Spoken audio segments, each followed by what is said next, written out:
prosiga. Digo, cuando empezamos a discutir a quién íbamos a dirigir esta charla, que es muy importante, no es lo mismo dirigírsela al grupo médico, al grupo de padres, al grupo de pacientes, dije, la pucha, porque los que más saben de esto, fuera de los que hacemos específicamente, son los padres. Los padres saben más que ningún médico que anda dando vuelta por ahí. Cuando hablamos de cirugía de epilepsia con un padre o una familia que tiene un chico con epilepsia, ese padre les aseguro que sabe más que los médicos. Cuando tengo enfrente un auditorio de neurocirujanos generales, les puedo decir cualquier cosa. Si no tienen mucha idea de esto, les puedo decir cualquier cosa. Los tipos dicen, sí, está bien, debe ser así. Pero los padres no. Los padres las tienen recontra claras. Y leen, y averiguan, y preguntan, y siempre te ponen carita como diciendo, ¿está seguro usted de eso? Y a veces sí, a veces no. A veces estamos seguros de lo que decimos y a veces no. Nosotros lamentablemente nos basamos en una estructura de conocimiento, de estadísticas, de números, y lo mismo que decimos siempre con todos los pacientes. Es decir, si yo te digo, tenés el 99% de chance de andar bien y vos sos el 1%, me vas a decir, ¿y a mí qué me importa el otro 99%? Si la realidad es que a mí lo que me importa es formar parte del que anda bien, no del que anda mal. Entonces, hablar con los padres siempre es muy enriquecedor, sobre todo con todo el dolor del alma cuando las cosas no andan tan bien. Porque cuando las cosas andan muy bien, todos se olvidan de lo que hablamos en el consultorio, todos se olvidan de las dificultades que tuvimos, todos nos olvidamos de todas las posibilidades que existían. Si nos va bien, nos va bien, punto. Pero si nos va mal y empezamos a ver opciones de por qué nos puede haber ido mal, que no siempre implica que hicimos las cosas mal, a veces nos fue mal porque forma parte del espectro. Es ahí cuando nosotros necesitamos esto de trabajar en equipo. Cuando decimos trabajar en equipo no hablamos solo del equipo médico. El equipo médico es así, estamos obligados a trabajar en equipo. Pero cuando hablamos de trabajar en equipo con la familia es entender dónde estamos parados, entender hacia dónde vamos, entender qué es lo que buscamos con el camino que estamos desarrollando y entender que si nos va mal, existen posibilidades, opciones, otras posibilidades terapéuticas, incluidas repetir lo mismo que antes hicimos. Vamos a decir, pero si ya lo hicimos y no fue mal, ¿por qué lo vamos a repetir? Bueno, ya Juan mostró algunas veces que nos quedan lesiones. Cuando uno mira acá las imágenes o cuando uno mira lo que ve en la pantalla, uno dice, oh, bueno, está ahí la lesión, dale, sacala. Y a veces no es tan sencillo, porque el cerebro en general, cuando uno tiene un tumor o una patología de otro contexto, lo que uno ve es un tejido diferente al resto del cerebro. Las displasias corticales, por ejemplo, que es un gran desafío, son idénticas al cerebro normal. Y si yo tengo una displasia cortical en la punta del lóbulo frontal, donde en principio no hay grandes funciones o uno puede resecar un área grande de cerebro sin mayores problemas, uno puede ser generoso en la resección. Pero si tengo una lesión como la que mostró Juan recién, pegada al área motora, yo no me puedo hacer el campeón y hacer generoso, total, yo lo que quiero es curarle de la epilepsia. Porque en realidad lo que estamos buscando es mejorar la calidad de vida. Entonces digo, este simbiosis tan fina que hay entre lo que los padres quieren, lo que nosotros les podemos ofrecer, y bueno, no siempre lo que ustedes quieren es lo que nosotros les podemos ofrecer. Y muchas veces lo que los dos queremos, los padres y los médicos, no es el resultado final. Entonces digo, es muy importante que hasta ahora lo que hemos contado y lo que yo les voy a tratar de contar un poco es cómo es el camino hasta llegar a donde nosotros queremos llegar, cuáles son las dificultades y por qué es tan importante que ustedes tengan conocimiento de lo que hacemos, sepan cuáles son nuestras limitaciones, que quiero que lo sepan, son muchas, y cuáles son las cosas de las cuales estamos seguros.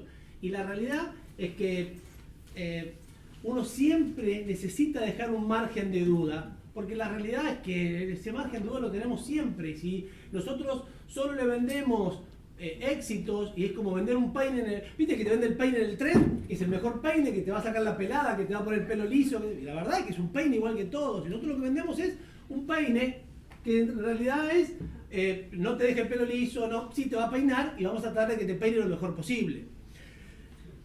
Cuando hablamos de tipo de procedimiento en epilepsia, abarcamos un montón de posibilidades. Dada la circunstancia, dada Mónica y la gente que ha venido del extranjero a prestarnos su experiencia, es que bueno, voy a hacer un pantallazo superficial sobre cuáles son las posibilidades terapéuticas y vamos a centrar específicamente en lo que es la hemisferectomía.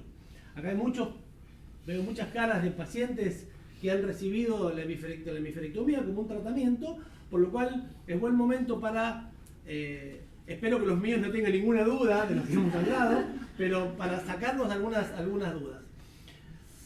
Y esto es muy importante, porque uno dice, bueno, ¿y cuáles son los candidatos que nosotros estamos? Miren un poco los números, y cuando uno mira los números, el número del 1, 2, 3, 5%, Juan y Valeria dijeron 0,5 al 1, en general en un país como el nuestro que es medio, no sé si tiene la palabra, pero medio desarrollado, el 1% podría ser más o menos lo que nosotros podríamos esperar que hayan de pacientes epilépticos en la Argentina. Fíjense el número, hay 400.000 pacientes en la Argentina como sus hijos, o como sus pacientes. O sea, no es que el único me tocó justo a mí, no, mire, 400.000. De lo cual, más o menos, estos son números aproximados, ¿no? Más o menos el 20% son refractarios. ¿Qué significa? Que hay 80.000 pacientes que a pesar de todas las medicaciones, no andan, no funcionan. De estos 80.000, el 50% son candidatos a cirugías curativas. ¿Qué significa? ¿Que te vamos a curar? No. Que tenemos la posibilidad de ofrecerte un tratamiento para curarte tu epilepsia. Por lo cual, estos también son números un poco imaginados, es si entre los 4 o 5 centros serios, importantes, grandes que hay en la República Argentina operando epilepsia, se operan más o menos 200 pacientes al año, nosotros operaremos 30 o 40 acá en Fleni, operaremos otros 30, 40 o 50 en nuestro hospital, si uno junta son más o menos 200.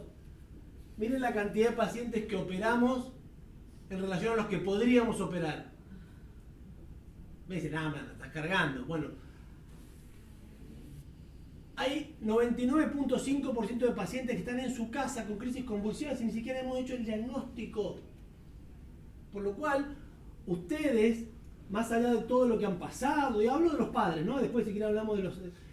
son los privilegiados que han logrado encontrar con un médico que les hizo el diagnóstico, con un médico que los orientó y con una posibilidad de tratamiento. O sea, digo, pero a mí me fue mal. Pero no importa, estás acá, en este grupo, te puede ir mal, pero estás en este grupo. Podrías estar en este grupo, o sea, en cualquiera de estos que están ahí dando vueltas sin saber qué pasa.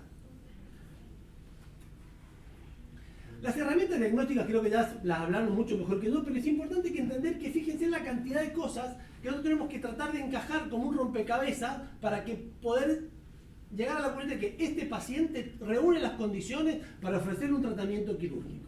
Claramente, primero hay que definir si es una epilepsia refractaria. Ya hablaron mucho de esto, pero vamos a volver a repetir. Pero mi hijo sigue teniendo crisis. Recibe la medicación que corresponde, está bien diagnosticado, tiene la tolerancia, toma la medicación, porque una cosa es dársela al chico de 4 años, se la damos en la boca, pero al chico, bueno, yo tengo hijos adolescentes, creo que todos, digo, que el chico adolescente te tome la medicación a veces es un tema complicado. ¿Sí? No, le damos la medicación, resulta que después no la toma. ¿No? La clínica es importante, ya Juan habló de que cada parte del cerebro, en principio no es tan sencillo, tiene una forma única de expresarse. O sea, si yo tengo una epilepsia frontal, no es lo mismo que una epilepsia occipital, no es lo mismo que una epilepsia temporal. Yo puedo imaginarme dónde el paciente tiene su crisis solo viendo un poco la clínica. ¿Eso es así de lineal? No, es bastante engañoso, es muy complicado, y eso lleva 200 años de estudio y nos ha roto la cabeza, no a mí, pero a los neurólogos mucho más. El electroencefalograma y el video EG, que ustedes ya todos lo conocen, aquellos son padres o aquellos que no, es filmar las crisis de los pacientes, hacer un registro eléctrico del cerebro, nos permite ver esa clínica relacionada a lo que uno ve eléctricamente.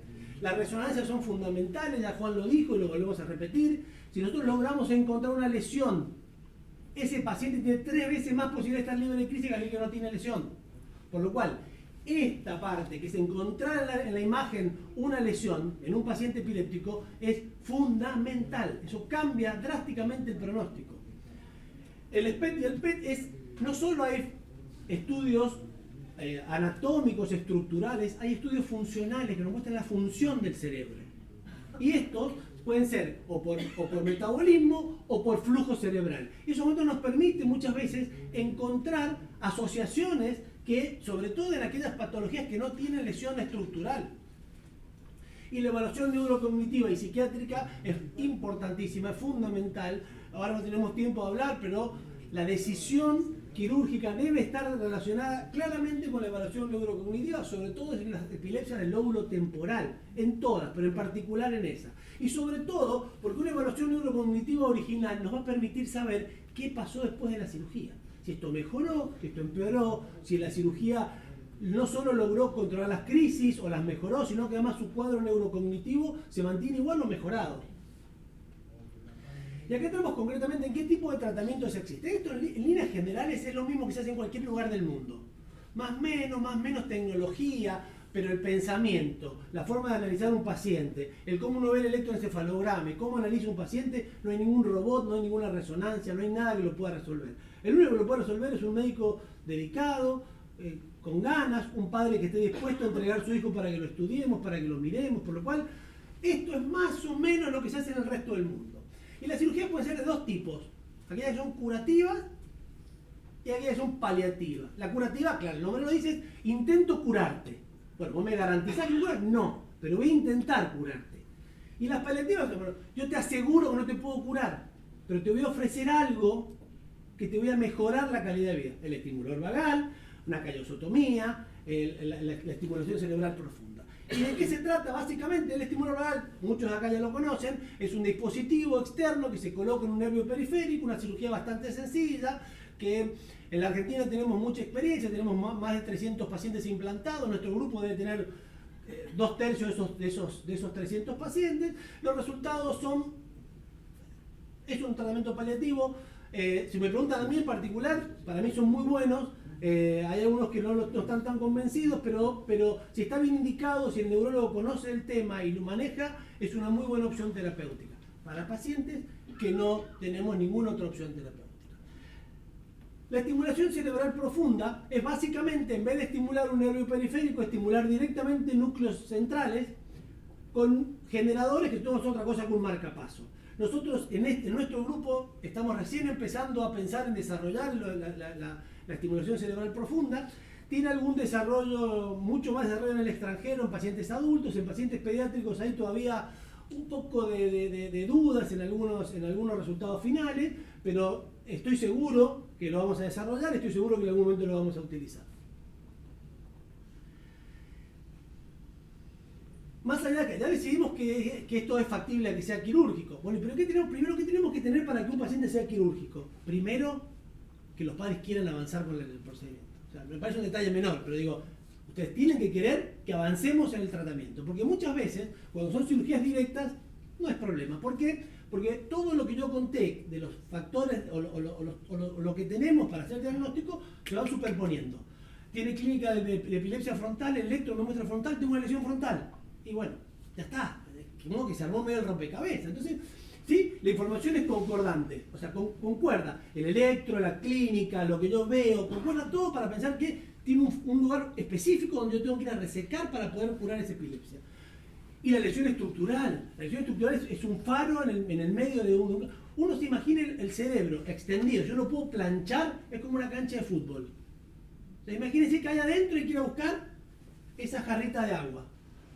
A veces parece sencillo, pero no es tan sencillo. Entonces digo, si tengo una lesión estructural, eso me permite centrar bastante ¿Y lesión estructural es sinónimo del lugar donde nacen las crisis? No, lamentablemente no. ¿Hay mucha relación? Sí, hay mucha relación. En general hay mucha asociación, pero no existe la certeza 100% que una lesión estructural a mí me diga, saca esa lesión, que con solo sacar la lesión la voz te resuelve el problema. Por otro lado, las cirugías en dos tiempos. ¿Qué significa? No me alcanza con la información que tengo, sobre todo con el electrodescalco, el que yo pongo en la cabeza, que ustedes han visto, el que han hecho cualquier electroencefalograma, y tengo que meterme dentro del cerebro para ir a ver cómo está la información adentro. Porque básicamente, si esta mesa es el área epileptogénica primaria, que es el área donde va a nacer la crisis, y este es el punto, si yo tengo los electrodos puestos en la periferia, es probable que me capte acá, allá, pero en realidad la lesión está acá adentro. Entonces digo, ¿cómo hago para evitar que la electricidad que yo recibo en el electrodo pase por el cerebro, pase por la dura madre, pase por el hueso y pase por la piel? Bueno, muchas veces necesitamos hacer un pasito más, que esto implica una cirugía con casi los mismos riesgos que tiene una cirugía resectiva, solo para hacer diagnóstico. Fíjense cuánta confianza tenemos que tener entre el equipo médico y los pacientes para que me digan, meter un electrodo en la cabeza a mi hijo o levantar el hueso y poner el electrodo adentro, que vamos a ver si podemos hacer diagnóstico. Y eso no es solamente confianza, es desesperación. Hay momentos en que uno no sabe para dónde disparar y dice, ¿cómo sigo?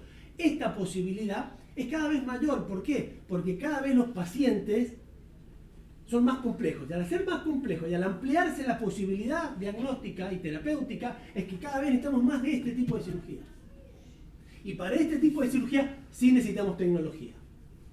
Sí necesitamos una unidad de video con muchos electrodos, poder registrar muchos canales, tener un sistema para colocar los electrodos profundos. Esto también ha ido mutando, no siempre hemos hecho lo mismo. Hace 20 años atrás, a cualquiera de nosotros, cuando estábamos empezando, con el doctor Pomate y con toda la gente que empezamos, decían, poner electrodos dentro de la cabeza, esos son los locos de los franceses, nosotros no vamos a hacer nunca eso.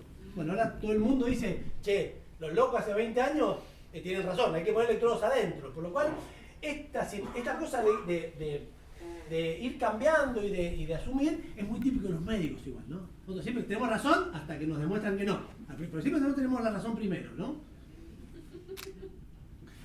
Cuando hablamos de registros intracraneales, ¿qué hablamos? De grillas subdurales. Fíjense, esto es una grilla, es como si fuera un electroencefalograma colocado dentro, apoyado en el cerebro. Pero miren ustedes, miren esto que está ahí. ¿Ven esa marquita que se ve ahí? Ahí. Bueno, eso es hueso que hubo que levantar para poder poner el electrodo adentro. Esto lo hacíamos, ¿esto qué nos permitía? Y tenemos una gran superficie registrada. Pero ¿qué es lo que no nos permitía? Tridimensión. Porque esto está por fuera. O sea, esta grilla, saqué el hueso, saqué la dura madre, saqué todo y la puse sobre el cerebro. Pero si esta mesa, que es el inicio, está acá, adelante de esto hay cerebro y todavía me cuesta entender. Entonces, ¿cuál fue el paso que seguimos? La colocación de electrodos profundos. Ustedes ven, ya los electrodos son como un pelito y van directamente adentro. Entonces, ¿qué es lo que yo puedo armar? Y puedo armar una tridimensión. Puedo meter electrodos dentro del cerebro armando una tridimensión. O sea, yo no puedo solamente registrarlo de afuera, sino que registro lo de afuera, registro lo de adentro. Y no solo eso. El cerebro, creo que Valeria mostró, es una cantidad enorme de conexiones. Y esas conexiones son las que muchas veces me dan, por ahí no el origen, pero sí la expresión clínica. O sea, yo tengo una epilepsia acá frontal, o al final occipital, capaz que se me expresa con el lóbulo frontal. ¿Por qué? Porque rápidamente se va para el lóbulo frontal y yo la registro acá atrás, un poco acá adelante, pero en realidad hasta que yo no pongo el electrodo en el lugar que yo sospecho que está la crisis convulsiva, no puedo establecer cuál es el área epileptogénica primaria. Y es una frase medio complicadita, pero lo único que significa es cuál es el área donde inician las crisis convulsivas, que es el área que yo tengo que sacar. Siempre que un paciente le falla en la cirugía o falla en el tratamiento quirúrgico es porque no pudimos resecar el área epileptogénica primaria. ¿Vamos más o menos? Sí. Expresivo soy, claramente, ¿no?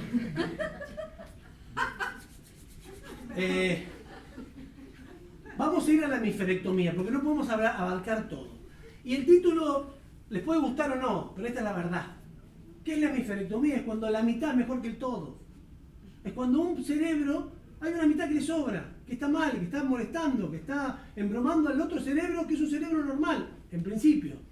Y que si no lo sacamos, no lo desconectamos, no lo removemos, el cerebro que es normal no va a tener otra posibilidad de verse siempre sometido al malo del barrio. El malo del barrio es el hemisferio que anda mal, y lo maltrata, y lo patotea, y le tira electricidad. Entonces, claro, dice, pero escuchamos, después de la cirugía el chico empezó a moverse, empezó a hablar, me mira, y bueno, porque el cerebro que le funcionaba estaba asustado con el cerebro al lado, que estaba todo el tiempo descargando.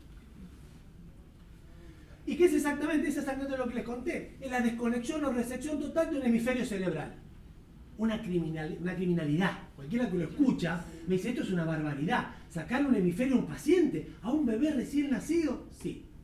Sí, porque ese hemisferio, vuelvo a repetir, es un hemisferio que no funciona. Y hay diferentes técnicas que no importa, pero al principio lo hacíamos anatómico. Yo la primera que me di con el doctor Pomata en el hospital fue anatómica. Yo era un residente, había tenido, en algún momento tuve 20 y pico de años. Cuando terminamos, yo decía, no me voy a buscar a la policía, no voy a buscar a la policía, me lleva preso a todos. Sacamos, quedó el hemisferio vacío, digo, eso no puede ser. Y cuando la primera, ¿no? En aquella época, porque en aquel momento pensábamos que las semimégalos eran muy dificultosas operarlas con una forma funcional, que es la otra forma de desconexión. Pero fíjense cómo desde el 74, que Rasmussen, muy a pesar de los neurólogos, es neurocirujano, no es neurólogo, empezó en el 74, diagnosticó y empezó a hacer sus primeras hemiferectomías, que ya estaban de antes, pero específicamente para epilepsia. Miren cómo han ido cambiando, siempre con diferentes técnicas. ¿Cuál usamos nosotros? Una que no se parece a ninguna de estas, una mezcla de un poco de todo, pero en principio todos tienen la misma función, es desconectar el hemisferio que está afectado. ¿Cuáles son las indicaciones? Básicamente las dos primeras. ¿Por qué? Porque el 60% de todos nuestros pacientes son o enfermedad de encefalitis de Rasmussen, que es una enfermedad progresiva, ahora voy a mostrar un poquito, o hemimegaloencefalia. Pero básicamente, esto de abajo, son lesiones hemisféricas de cualquier etiología, no importa la lesión, sin compromiso contralateral. Y acá le puse un signo grande de pregunta porque esto fue durante muchísimo tiempo una palabra santa. ¿Había lesión contralateral? Dale la mano y que se vaya a su casa. No, no es más así. Ahora tenemos este tipo de procedimientos, lo podemos hacer en forma paliativa. O sea, mejoramos muchísimo, pero tenemos la sensación de que no vamos a dejarlo libre de crisis. ¿Qué es la encefalitis de Rasmussen? Insisto, Teodoro, como me dijo Rasmussen en el 58, que era neurocirujano en el Instituto Neurológico de Montreal, empezó a ver que había pacientes con una encefalitis progresiva, extraña, ¿no?, que hacían una patología muy particular y terminó siendo una encefalopatía de origen desconocido o parcialmente conocido, que tiene parálisis parciales continuas. El chico está todo el tiempo así, todo el tiempo, no para, todo el tiempo. No todos, pero la gran mayoría. Esto es muy típico y no es exclusivo de la enfermedad de Rasmussen, pero es muy típico. O sea, un chico que no para de cumplir nunca, está hablando como ese, está todo el tiempo así. Es una hemiparesia y una hematrofia progresiva, o sea, progresa. Hay lesiones iniciales en la cabeza del caudal, un área específica del cerebro, bien profunda, que se ven bien en FLAIR, que es también un tiempo especial, y que es básicamente diagnóstico clínico.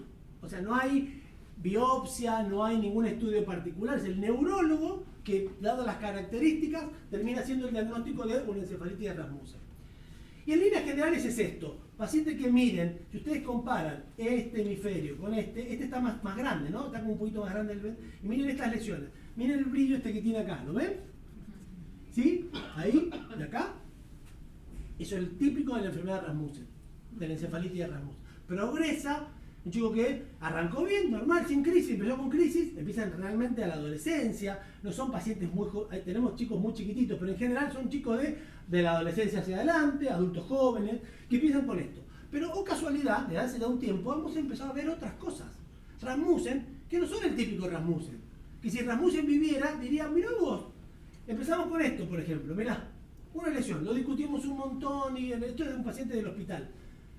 Le hicimos una lesión, la lesión inespecífica, nada. Le hicimos una lesión al tipo, pero es una lesión nueva. Y con el correr del tiempo, esto se transformó en un Rasmussen. O sea, en una lesión original de otro lado, por lo cual no todos los Rasmussen evolucionan igual.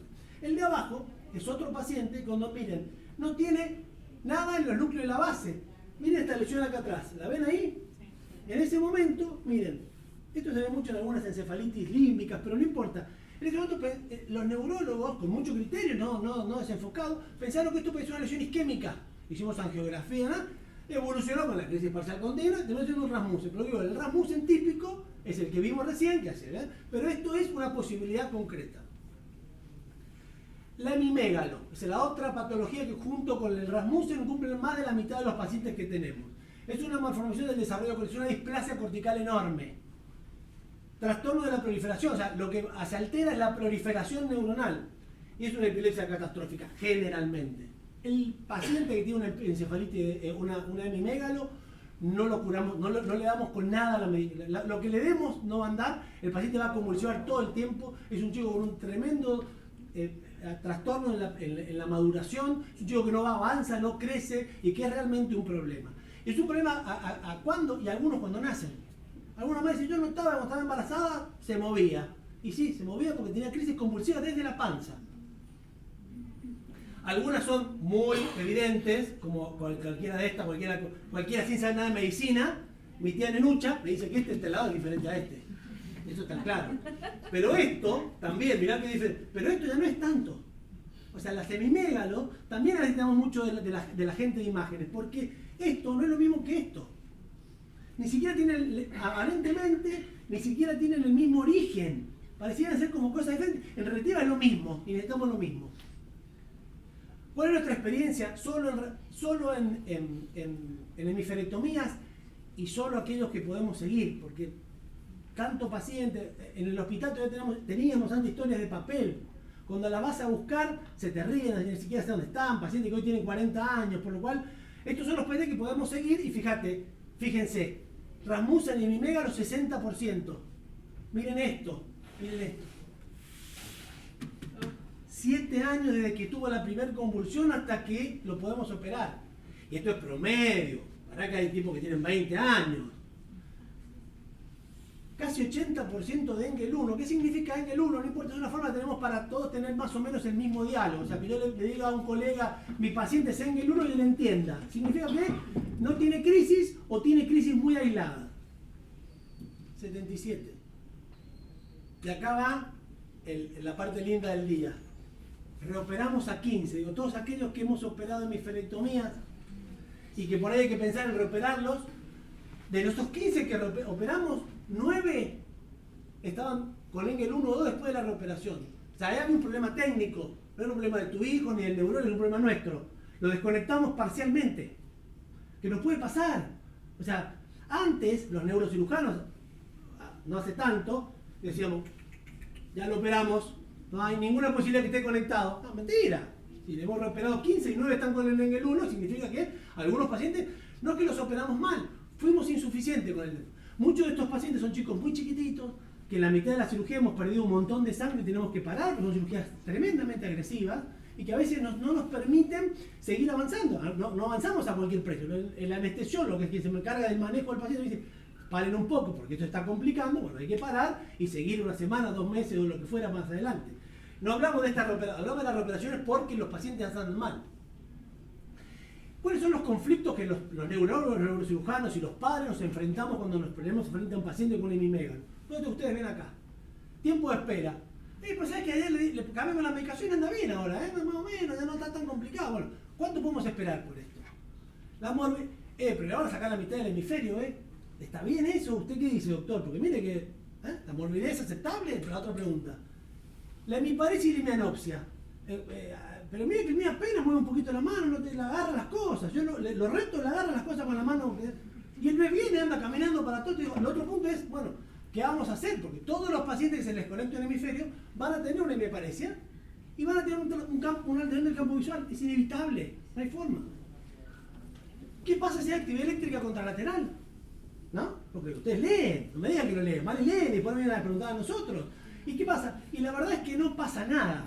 Si la actividad eléctrica contralateral es individual, sola, autónoma, que no tiene nada que ver con el hemisferio contralateral, y bueno, la cosa cambia bastante. Pero si hay actividad eléctrica contralateral, y esa actividad eléctrica contralateral está relacionada a la alteración del hemisferio enfermo, la cosa cambia mucho. Y aunque hayan algunas cosas independientes, nosotros podemos pensar en que esto puede ser una cosa paliativa. Bueno, ¿y qué hacemos con los que andan mal? Así, bueno, lo operamos y está bien. El 70 era el número final, ¿no? 77. Pero digo, hay 15 que reoperamos. ¿Y qué pasa con los que andan mal? Y la reoperación, ¿volvemos a hacer lo mismo? ¿Volvemos a hacer una cosa funcional? ¿O nos vamos a hacer una cosa anatómica? Sacamos el hemisferio. Porque si hay una forma de estar seguros de que ese hemisferio no está conectado, es sacarlo por completo. ¿Por qué lo sacar por completo? Porque está agresivo, es bravo. Hay más posibilidad de complicaciones, pero la verdad es que después le tenemos que sentarnos a discutir cuál es el valor de la. Vamos a desarrollar rápidamente algunos. ¿Cuánto esperar? ¿Cuánto esperar? Y depende mucho de la etiología. Si es un hemimegal no hay que esperar nada. El hemimegal no progresa, nada, nació así y así se va a quedar. Eso no va a cambiar. ¿Sí? ¿Hay una edad mínima? Porque también te dicen, no, tiene 2 meses, banquémoslo un poquito. No banquemos nada, hay que esperarlo ni bien tengamos el diagnóstico y digamos creamos que estamos en posibilidades.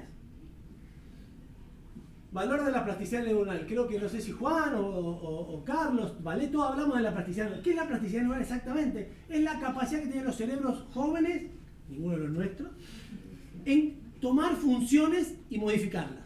Digo, a usted le saco el área de la palabra y va a hablar mal toda su vida.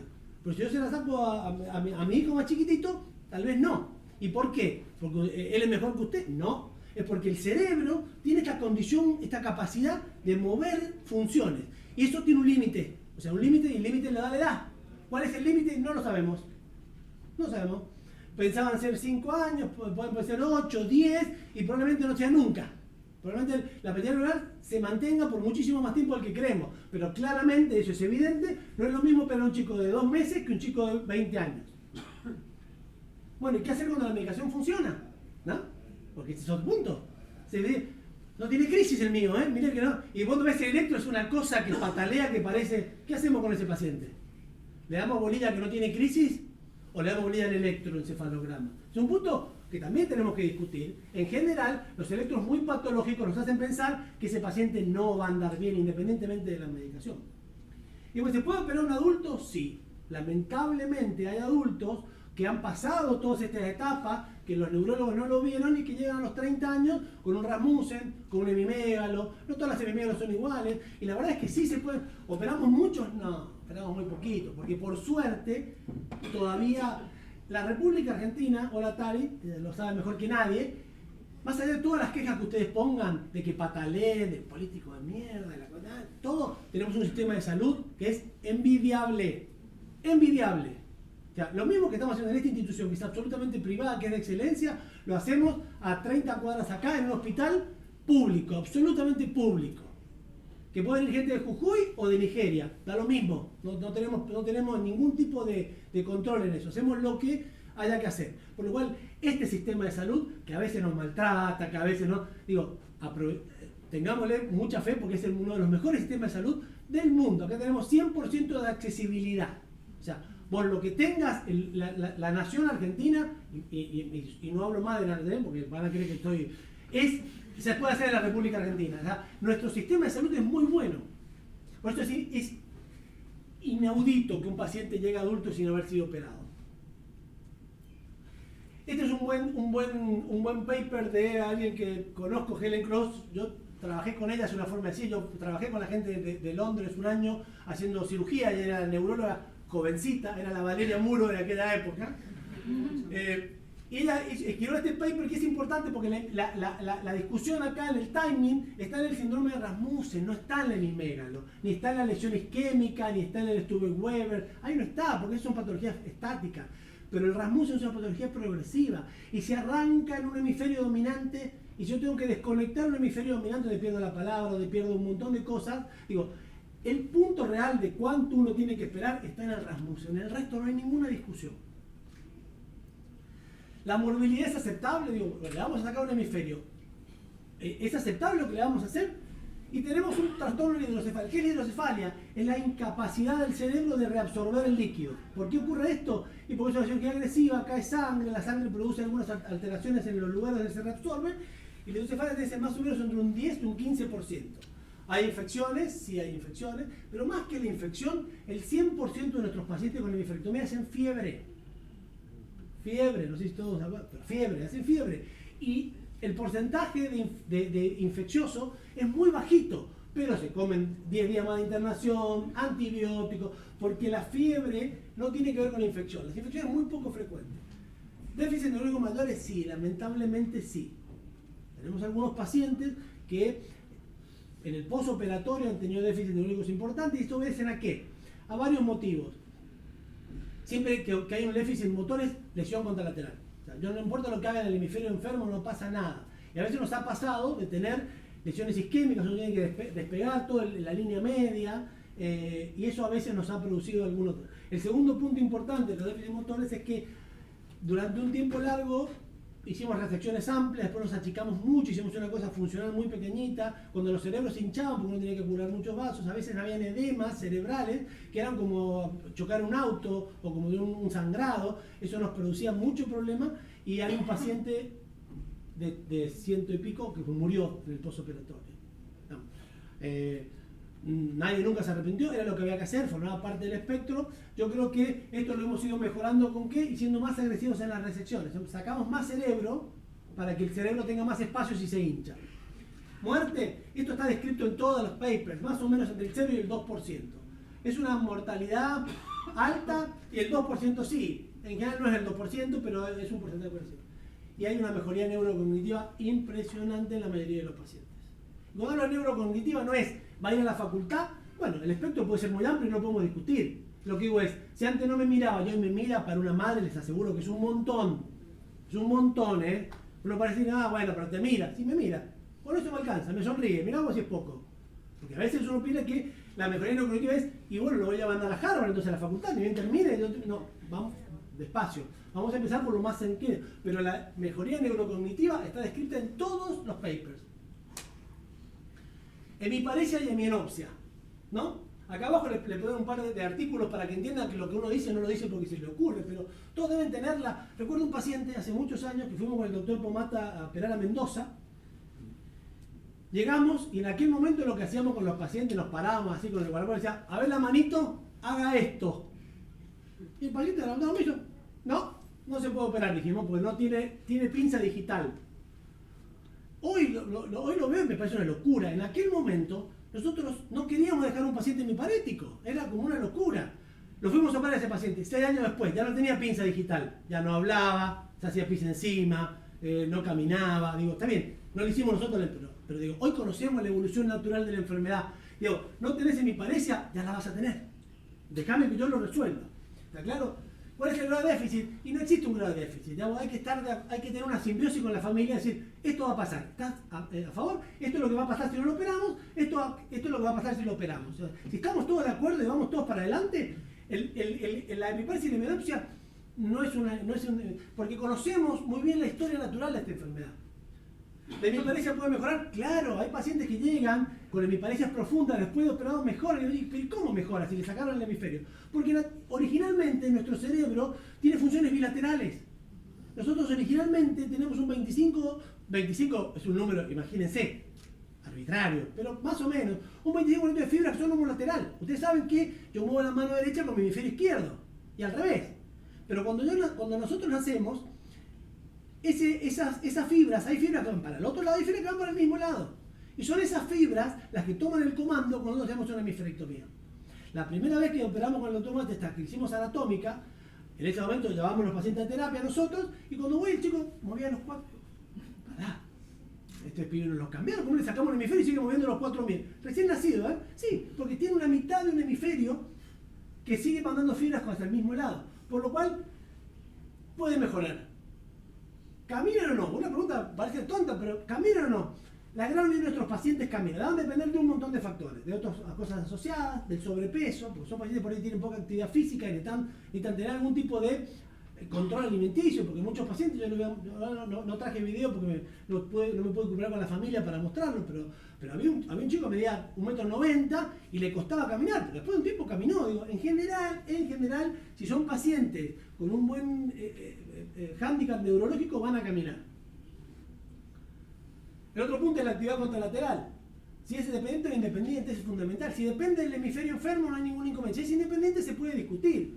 Pero también puede ser un tratamiento paliativo. Y acá, fíjense, 2007 ya, 2 trabajos donde pacientes que tienen un electroencefalograma generalizado por todos lados, resulta que cuando le curamos la lesión focal, mejoraron su electro. Eso lo vemos nosotros en la hemisferectomía, son un montón de cosas. ¿Cuál es la mejor técnica? Esto es muy técnico, porque si no, yo opero cuando... Todo lo mismo, no más da igual, que cada uno se sienta cómodo. El que quiera hacer, estas son todas muy viejas, ¿no? Pero el que quiera hacer cualquiera de estas 4, de estas 5, son todas iguales, se andan todas bien y el resultado no tiene que ver con la técnica, tiene que ver con el operador. Si el operador se dejó un pedazo conectado, no importa la técnica que haga, te vas a dejar un pedazo conectado. Reoperaciones. Operamos un paciente, muy común, no se dirá que es poco común, anduvo bien 2 años, 3 años y arrancó con crisis. Y no es que arranca de nuevo con todas, empieza a arrancar con 1, con 2, con 3, está un tiempo mejor, le cambiamos la medicación. Y la pregunta nos hacemos siempre, no solo ustedes, nosotros. Bueno, ¿la reoperamos? ¿Cuándo? ¿Cómo? ¿Cuántas veces? ¿Qué valor tiene hacerlo anatómico?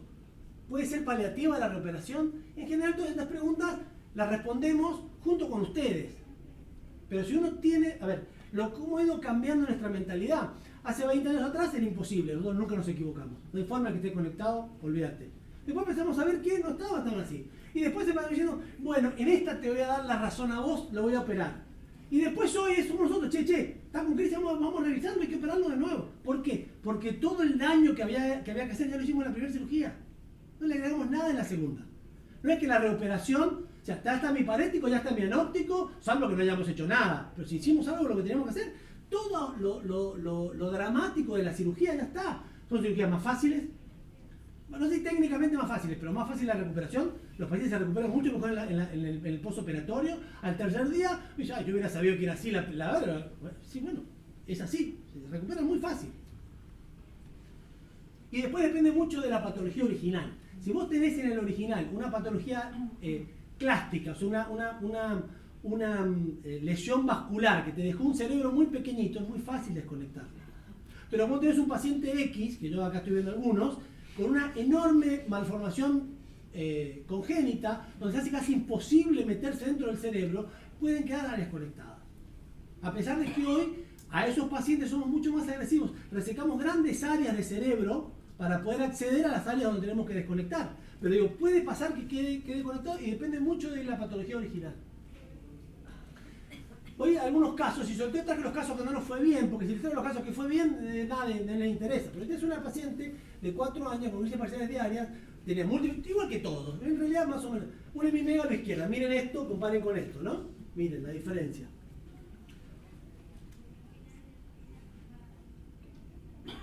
Esta fue la hemiferectomía. Fíjense cómo sacamos un montón de tejido.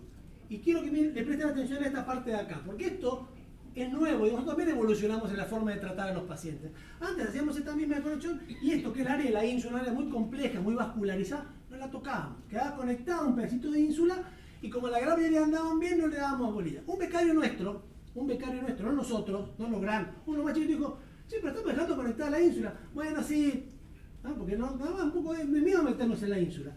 Y después dijo, pero sí, seguimos dejando conectada la ínsula. Y es la verdad. Después de un tiempo, fíjense cómo acá la ínsula está desconectada, ¿la ven? Está desconectada, esta parte de acá está desconectada. Y lo que hacemos es, intraventricular, hacemos toda una desconexión, o sea, dejamos como el hemisferio desconectado a través del ventrículo.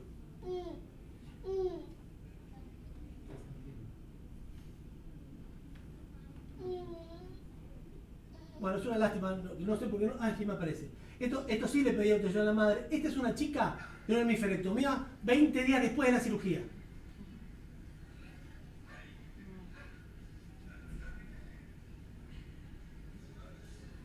Fíjense que tiene dificultad para hablar. Mirá la sonrisa. Obviamente, este es el que ando.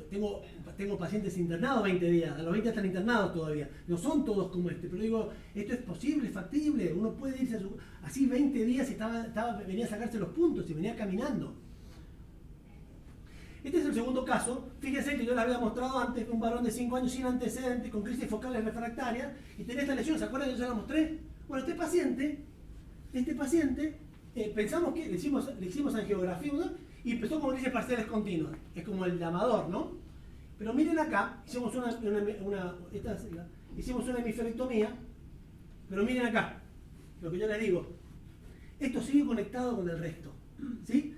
A ese paciente siguió con crisis y yo lo único que fuimos a hacerle es sacarle esto. A partir de este paciente es que decimos sacarle la ínsula a todos los pacientes. Desconectarla o sacarla. Miren, eso fue lo que nos quedó. Y este es el segundo caso, fíjense como ya es mucho más anatómica, ¿no? Ya no hicimos solamente como teníamos dudas, le sacamos todo el hemisferio. ¿Cuál es el problema? ¿Se acuerdan de la hidrocefalia que habíamos hablado, que era el 10 o 15%? Estos pacientes con grandes resecciones probablemente sea el 20%. O sea, uno no es que no lo hace porque sí, es porque las complicaciones están más asociadas a mucha resección que a poca resección. Este es un caso muy paradigmático, porque esta es una paciente que tiene espasmos de flexión con un neo epidérmico, es una lesión, es un hemimégalo asociado a un neo epidérmico. Tenía una hemiarritmia izquierda, que es un patrón muy característico del electroencefalograma, y tenía una hemimégalo a la izquierda. Le hicimos una hemiferectomía funcional a los 2 años. ¿Sí? Tuvo libre de crisis por 5 años. Si alguien de acá se anima a preguntarme por qué, no le voy a saber contestar. No sé por qué se quedó libre por 5 años. 5, no 5 meses ni 5 meses, 5 años. Estaba fuera de medicación, le habíamos sacado la medicación. Volvió. Revisión de la hemiferectomía funcional a los 10 años. O sea, no la hicimos anatómica, la volvimos a obligar. continuaba con crisis. Y lo que vimos en el electro, fíjense, esto es de un paciente del hospital, capaz que Juan se acuerda, del otro lado había como cosas rápidas. Y bueno, asumimos que esto es una cosa asociada a lo anterior y le hicimos una hemisferectomía anatómica. Es muy difícil de ver esto, no sabía si poner o no poner imágenes quirúrgicas. La verdad que ya, a ver que no nada, ustedes los puede asustar, pero si ustedes ven acá, está el hueco entero, completo, miren, no le dejamos nada de hemisferio, se lo sacamos todo. Esta chica la operamos, la reoperamos, 5 años sin crisis y después le hicimos una anatómica. Y después tiene muchas crisis aisladas, pero nada que ver con lo que tenía previamente. Conclusiones. Es una excelente opción terapéutica, la hemisferectomía sirve, yo sé que es dramática, que suena fea, pero sirve. La morbilidad es aceptable, tiene buenos resultados a largo plazo, eso está demostrado. Hay que acortar los tiempos, no podemos tardar 7 años en hacer una hemisferectomía y es un trabajo multidisciplinario. Y lo que digo es, dejen de ver al neurocirujano como este, el neurocirujano se parece más a aquel, es mucho más dócil, mucho más sensible de lo que ustedes creen. Gracias.